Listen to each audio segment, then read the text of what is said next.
Hi, my name's Allison. I'm 27 and I have credit card debt. There's this one time when I was a student, I was at the grocery store, and then I tapped my debit card and it declines. And I'm paying off $30,000 in credit card debt, and I have recently made the decision to finance a vehicle. Shout out to all my messy hair people. Hey, also, you talk about being messy. People confessing to messy things. They're not that messy. Yes, Usher confessions. Confessions. I didn't have an intro for this.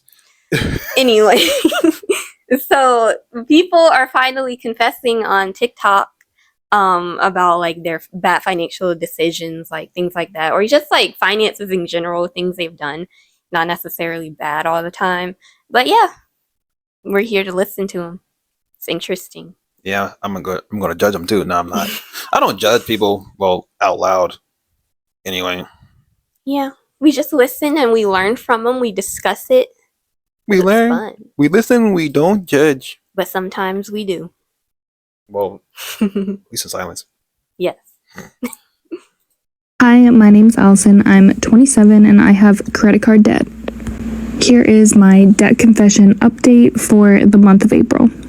On my Chase credit card, I owe $1,400, and on my Bank of America card, I owe $1,150. I have an Apple credit card, I owe $446, and a Royal Caribbean credit card, I owe $402.33. I also owe $484.39 on Afterpay payments, which makes my total $3,882.72.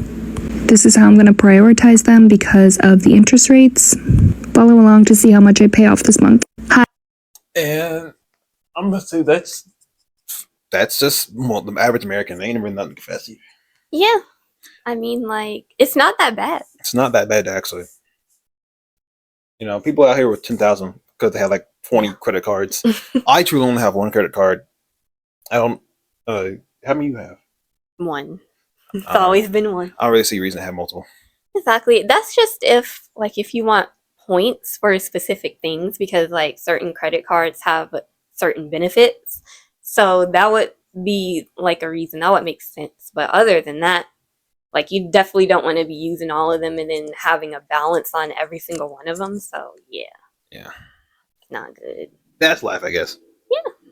But definitely prioritize the ones with the highest interest rates, because that's where it'll keep adding more money to your debt. So you want to eliminate that. Well, truly.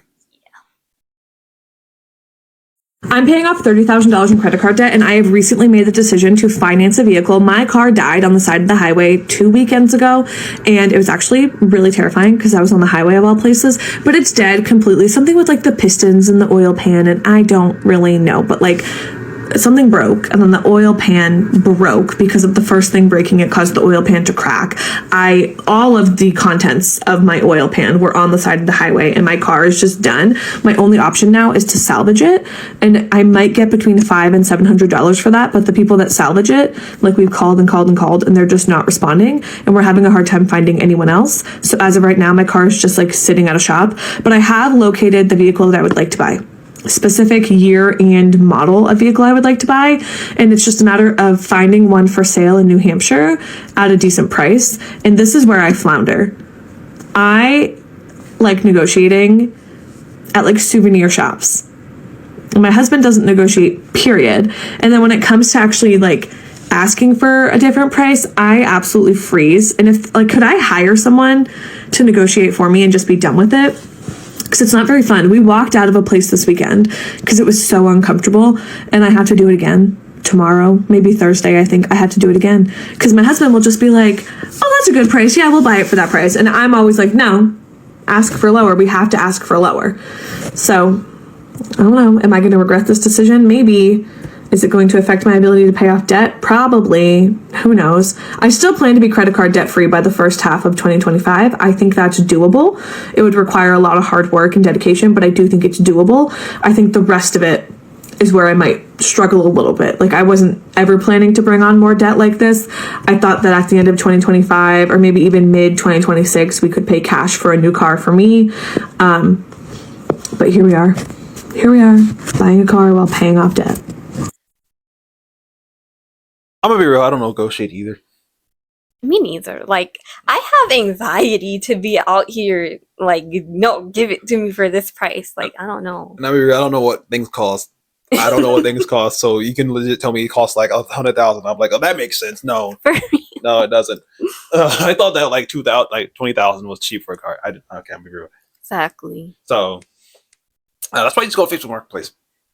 Exactly. And then, like, see, someone like this, my advice would be to, like, bring a professional who knows a little bit about cars with you, just so they can take a look at how the car is working, if anything's wrong with it, and make sure that if it's like $2,000 for the car, that you're still getting a good deal and it's not like something that's not going to work. We have websites for these. That too. They have Carfax, the Carfax. You know. Yeah.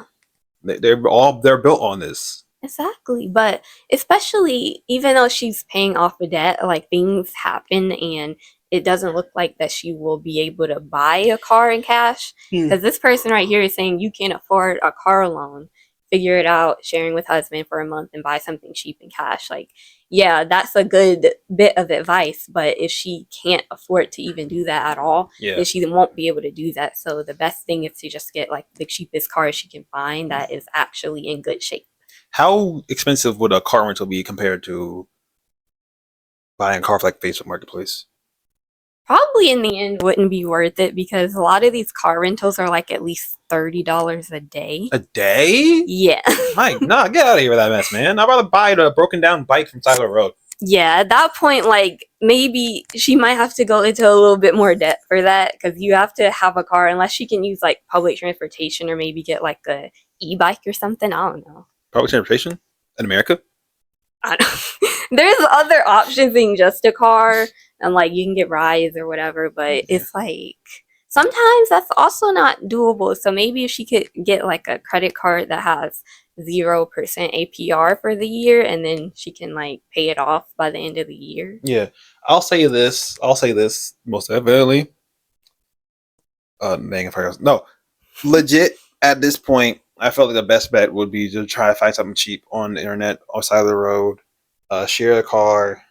You know, if you can't, because if you're going to get in debt for something, get in debt for a vehicle so you can actually go to your job.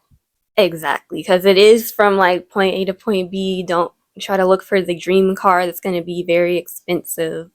And you definitely want to find something that's cheap, but it's going to last you for a long time, like multiple years. Yeah. Because at this point, if I get a car, you know, I'm just getting it from Facebook Marketplace away from side of the road. There's some pretty good cars out there from like 1,000. Exactly. So I'm cool with that. Or get in an area where you can bike or walk somewhere. For real. That's the best bet. I have $70,000 worth of debt, but I can proudly say that I have never touched any sort of Afterpay service. I am so proud of that. All of my debt is student loans, so I don't have a spending or like credit card debt issue problem, but I can proudly say I've never touched Klarna, Afterpay, Affirm, any of those things. I'm not saying it's an awful bad thing if you have, because I know sometimes there are emergencies and you cannot help it and you just like that's your only option, so I completely understand that.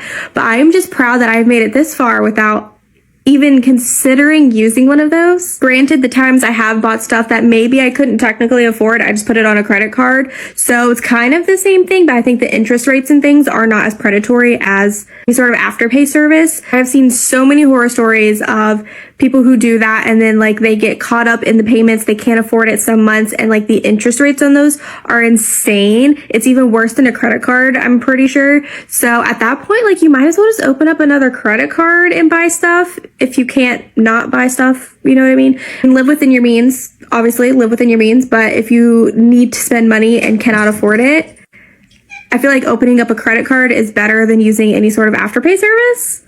I'm proud of myself. I am proud of myself, and I will never touch one of those. Oh. I have 70. Reach for it.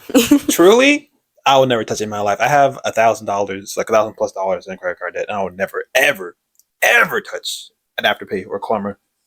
Exactly. 'Cause what's the point? I have a credit card. I don't even get it because with those, like, yeah, it's like interest free for a little while, but you have to also remember that it's a marketing technique. Anything that seems like this is really good for us, there's always an ulterior motive, and that's like pretty much on their website, you can go to the buy now, pay later video we did. Yeah. But like, yeah, their whole thing is to get you to increase your cart so that they can sell that to the brand that they're trying to get onto. And then that way they are incentivized to put Afterpay on their website, and then you use that and then increase your cart or just get into like bad money habits. Because once again, the rule of thumb for me is always, if I don't understand how to make money, do not touch it. Exactly, because you never know with these companies. They don't care about you. For real, I want to see what the person's talking about. And they don't care about your interests. For real. Yeah, if you can't afford a couple $100 in once, you can't afford whatever payment plan they're trying to give you. For real. Yeah, man. Because like, if I'm going to buy something, I'm going to buy it straight out. I'm not going to try. Oh, I can't afford it. Let me go give this person way more money. Right. And like with credit cards, you at least get points back from the purchases that you make. But like with Afterpay, they will try to like market to you that it's interest free. And that's the whole thing. They don't care about the interest. They don't care that you won't be paying interest. They just care about what they can get from your service, from you using them. For real. And that I can't trust you. Exactly. I do not trust you. Don't trust them. There's this one time when I was a student, I was at the grocery store, and then I tap my debit card and it declines. And then, no worries, let me try another card. Tap it, it declines. Try my third card, tap it, it declines. My financial anxiety was so bad that when the cashier was like, do you have cash on you? I literally looked at her, froze, panicked, and then I bolted out of the grocery store. I think it's important to share these stories because I know that a lot of other people have had this happen to them and still have this happen to them. If this has ever happened to you, please let me know what you did about it in the comments, because you probably didn't run away like I did. That makes you look like a criminal. I'm not gonna lie. That makes you look like you're a criminal. I might need to call the police. Yeah, don't do that. Don't run away. Just say, oh, dang, I guess I have. Legit, at this point, to say too much debt and then walk off. Exactly. Like, it happens. I just don't think that it's anything to be ashamed of that you don't have money and your card declined. Or better yet, you don't want to act like you don't want to show people that you have a financial issue and you're poor, to say, something's wrong with my cards. See you later. Exactly. Like, it's really embarrassing, but in the end, yeah, everybody goes through it. And especially, she was like a student, so it's like, yeah. And she probably was in a lot of debt because I said before with the student loans, I feel like they kind of they plant the seed of bad financial habits, because even though getting student loans isn't necessarily bad, it's just like they kind of teach you that if you don't have it, you can just take out a loan and pay it back, and then it just starts a cycle. For real. Because I'm gonna be real, this kind of happened to me once, actually multiple times. But that's because for me, it's because I don't put money. I usually use my debit card. I used to use my debit card all the time. But the thing I would do when I use my debit card all the time, I would take all my money that I make from my job, because it would go straight to my checkings, and I would take it and put it directly into my savings. And so I would forget to put it back. So I'm over here in line holding everyone up. That's the part that made me like full anxiety. Everyone behind me like, bro, hurry up. You know, I have no money on my card. So I go into my phone, got to unlock my phone, got to unlock my banking app, got to transfer money, wait for like 2 seconds for the transfer, type it. Like, and when it's not connecting. Oh my God. There's no connection. And I think people need to learn to be patient. Like, the world does not revolve around you sometimes. It's just like, let them handle what they're trying to handle, and then it's your turn next. For real. And it's so embarrassing. It is. Like, I get that it's really embarrassing, but seriously, like, in the end, we've all dealt with it. People have money issues, and it happens. It's really nothing to be ashamed of. Yeah. And at that point, you just pull out a credit card and just forget about it. Like, okay, you know, new card. For real. We've led this conversation so far with me thinking you've earned the money, you've corrected your discipline, and that's why you paid off debt. But no, there was consolidation and there was pulling from retirement, and really, you made about 10,000 hours of real progress. It's a lie. And how do you calculate that? Say that again. Because you pulled from your retirement account, and then with the consolidation, you made about 10 to 15,000. Retirement. That was. It was a brokerage, but either way, you pulled from assets that were already there. So instead of the actual actionable steps that you put in, it's about half that we're seeing on paper. It was still good progress. We've just led this conversation. I understand the logic. You're mishearing me.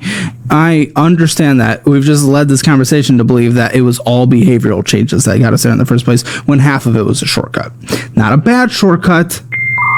Do you not understand what I'm saying? No, I understand what you're Okay. saying. I'm Also, the one part that makes me a surprised that you're. No, it's because this whole conversation, I thought you made $25,000 of like actionable progress that you specifically went out, earned, corrected spending, and put towards that. When there was consolidation and there was pulling from a brokerage, when it comes to Caleb Hammer, you gotta down. That's an actual confession, because this man is gonna make you, the comment section is gonna make you feel dumb. Yeah. He is actually trying to help, but he's one of those tough love people. Yeah, I Like- can see it. Like almost bullying at that point. Dang. But these comments are definitely bullying. For real. But I don't think it's a good idea to ever really pull from your retirement accounts. Unless No. you like absolutely have to, but Yeah. like it. So that's a last resort option. Mhm. Then you do crime. Be like the last lady at this point. If you have to, sometimes you have to go into debt. If you don't just stand in line and apply for a new credit card right there. It's like, dang, can I get a job? Oh yes, that too. Because there's always a way out of it, and you don't always like need to mess up your future for it, and don't go into debt that you know you can't pay off. For real. That's the thing. And some people take loans from their 401k. That's the thing. Really? Yeah, so you take a loan out to kind of get into your 401k, but it's not really touching it, I guess. But you have to pay it back to the company or whatever.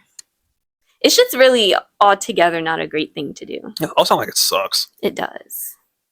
Mm. Just don't. Mm-mm.